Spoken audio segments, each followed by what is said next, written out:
Hey guys, I'm here today to talk about the lovely flat iron. Flat iron your hair. So it's been probably more than 3 months since I blow dried my hair. Can you believe it? Look how long it is. So I've been wearing my hair naturally curly all summer because, why not? It's hot and humid. So I typically don't straighten my hair very often in the summer, but if you do need to straighten your hair, here are some pro tips just for you. So always prep the hair with smoothing lotion, blow dry concentrate, Moroccan oil, the Perfect Defense. Those are all really great products to help smooth the hair and keep the hair smooth to also fight the humidity. So I'm just gonna kind of go over some like common mistakes that I see, or just a quick little tidbit on how to get you better results much faster, because a lot of people are like, I don't want a planner, it takes too long. Well, I'll give you some simple tricks to help speed that up. So one of the first things people tend to do is just grab the hair and go to town. They just grab pieces and go like this. But can you see how like knotty it becomes and all that gap? You're basically just heat styling that hair to not be smooth, because it's not, you're just like picking it up and it's not even, it's not brushed. So what I recommend you to do is actually section the hair. The smaller the sections, the better when it comes to smoothing your hair, especially if your hair is really thick and curly. You really want to take small sections. So my hair's pretty short, so let me start here. So I'm going to do right here at the top. So just pretend like I flat ironed the underneath, okay? Okay, so when you take this section here, instead of just like lifting and flat ironing it, you're going to want to comb it first. And what you could also do actually is spray it with your Heat Protect, then comb it smooth. And then you're going to go over it really slow, and get this, on low heat.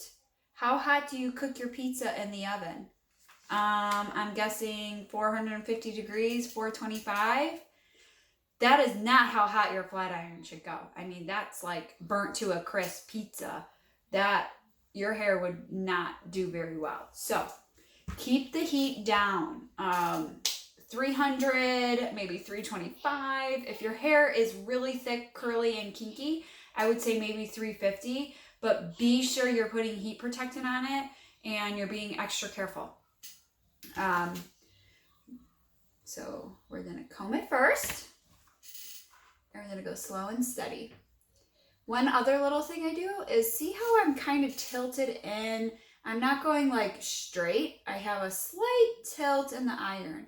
And that is gonna actually put all my little short flyaway pieces tucked into the hair. So that way it's not sticking straight up and you get more like of a flyaway look. So if you give it a little bit of a tilt in and go straight down with it, then those little pieces will get tucked in. And for the bottom, depending on how you want the bottom to look, you can go over the bottom one. And I want it to be super straight. So I'm going to go real slow all the way down. See how that smoothed that out much more versus this one is still a little like, I mean, it's not bad, but like, depending on how you want yours to look, like, and even if you wanted it to, lately I've been getting a lot of clients that want it to like flip a little bit, but not be super flippy. So what you're gonna do for that, let's take another section so I'm not flat ironing the same pieces of hair over and over again. Okay, so we take our section, and what you're gonna do is you're gonna kind of angle it back out the other direction, but you're gonna go kind of straight down with it. Can you see the difference? It's straight, but it has like a little bit of a wisp to it. So you're gonna angle it and kind of tilt it out that way.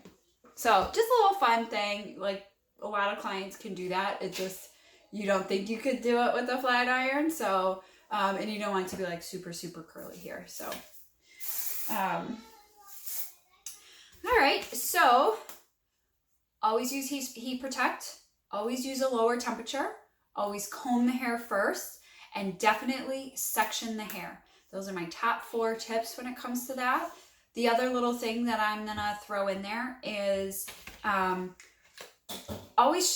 you always obviously want to shut off your flat iron, but my number 1 tip is just to unplug it from the wall. It's way easier. It just always is a more subconscious thing when I'm driving to work, like, oh no, I do remember unplugging it. So it's just best to always unplug it. Another thing that I tend to see is clients go like this, and they wrap their iron really, really tight with the cord. So that will actually cause a lot of damage to the cord and will not make your flat iron last very long. So if you want to maintain your flat iron and keep it healthy, you want to like crisscross it up like this, like so that way you're wrapping it up, but you're not wrapping it super tightly around the flat iron. And then with Moroccanoil, it has this nice little elastic cord. You can use a rubber band or some kind of zip tie, I guess, and then it will wrap around like that and keep it nice and secured. So that is another recommendation. You don't want this cord down here to be too tightly bended like that, because that's where it's gonna break off, and then who knows, electrocution, or your just flat iron's just gonna go out. So don't do that. And also keep your iron clean. Since we do use a lot of heat protectant prior to flat ironing our hair, we want to keep it clean. That product will create a buildup over the product over time. So if you notice like the sides of it, mine's pretty clean right now, but the sides of it can get kind of burnt looking or just like product buildup. It will start to turn orange and brassy and almost look like burnt stuff, crust on there.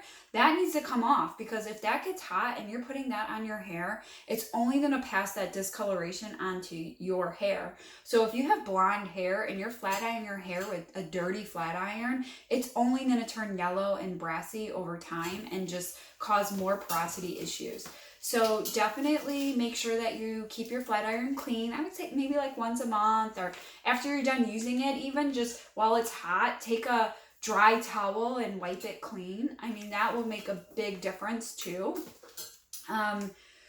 So that was my smoothing techniques with my flat iron. I would go through the whole entire thing, but I think as long as you use those tips, you will get a much better result than just going in and flat ironing like crazy. So if you enjoyed my monthly tutorial, please follow along. Please share it with a friend. Go ahead, give me a review on Google or Yelp, please. And if you have any questions, please reach out. hairbymelissanovak.com.